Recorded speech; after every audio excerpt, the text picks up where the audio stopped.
Do you ever find yourself quietly wondering, who am I, really?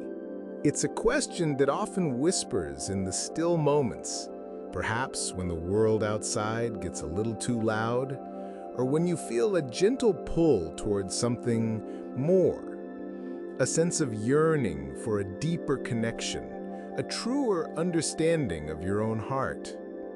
If you felt this, please know you're not alone. It's one of the most human questions we can ask, a sign that something within you is stirring, seeking its own authentic north. There's a beautiful idea that comes from the wise Carl Jung, and he called this deep, true center within us the self. Think of it not as your everyday personality, the one that navigates daily tasks and conversations, but as something more profound. Imagine it as an unshakable inner compass, always pointing toward your most genuine being, towards a sense of wholeness. It's like a quiet, wise friend who lives within your soul, knowing your truest path, your deepest potential. Jung believed that connecting with this self is one of the most important journeys we can undertake in our lives. He once said, "Your vision will become clear only when you can look into your own heart. Who looks outside dreams. Who looks inside awakes." And what I think he meant by this for us today is that so much of our energy can be spent looking outwards for answers, for validation, for a sense of who we are. But the real clarity, the truest awakening, happens when we gently turn our gaze inward, towards that core of wisdom that resides within each of us. Life, with all its demands and distractions, can sometimes make it feel hard to hear the gentle guidance of this inner self. We get caught up in roles, in expectations, those placed on us by others and those we place on ourselves. It's easy to feel a little fragmented, pulled in many directions, and that connection to our deep inner truth can feel faint, almost lost.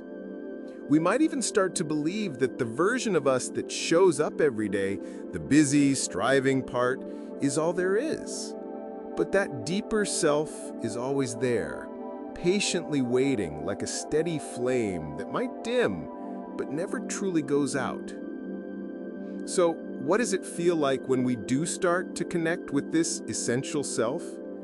It's often not a dramatic lightning bolt, but more like a quiet homecoming. It's a sense of peace that settles in your heart, a feeling of rightness, of authenticity.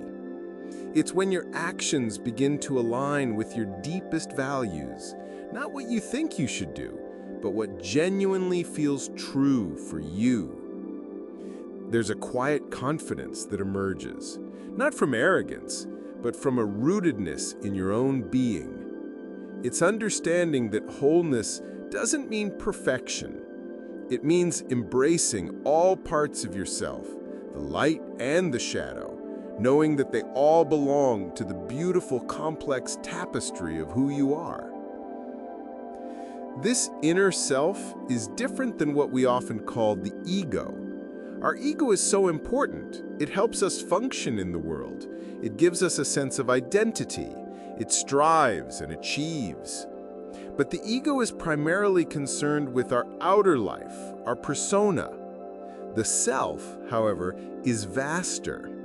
It encompasses the ego, but also the unconscious, the dreams, the intuitions, all those hidden depths. It's the entirety of you, the director of the play, rather than just one of the actors.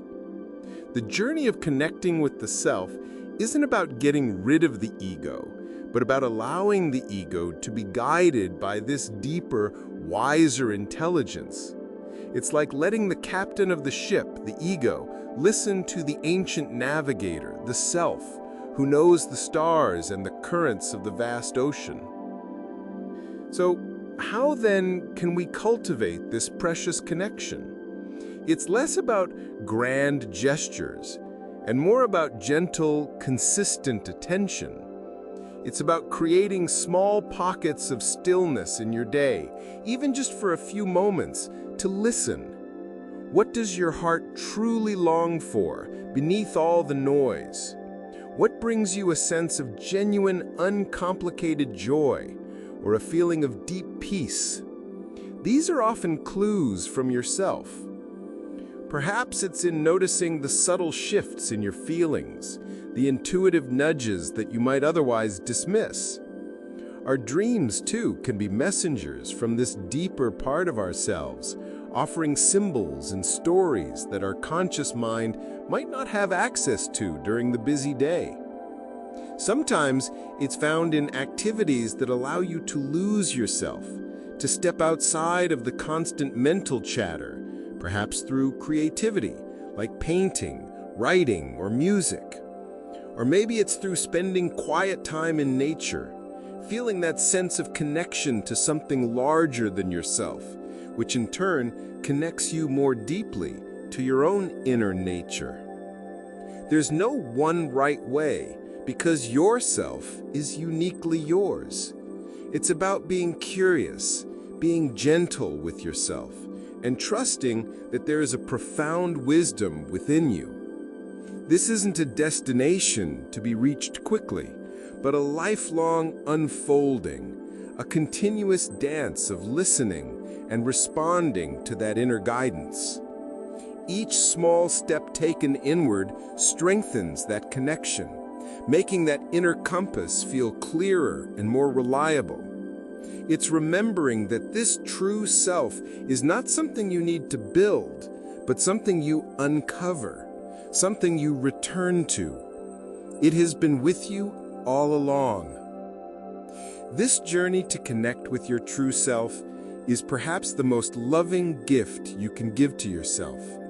It's a path towards feeling more whole, more at peace, and more authentically you. It's about finding that unshakable core within, that loving presence that is always there, guiding you home. What helps you feel most connected to your truest self, to that quiet wisdom within? I'd be so honored to hear your gentle whispers of wisdom in the comments below. Sharing our experiences can light the way for each other. Thank you so much for sharing this quiet moment with me, for exploring this together. Remember, that deep, authentic part of you, yourself, is always there, patiently waiting to be heard.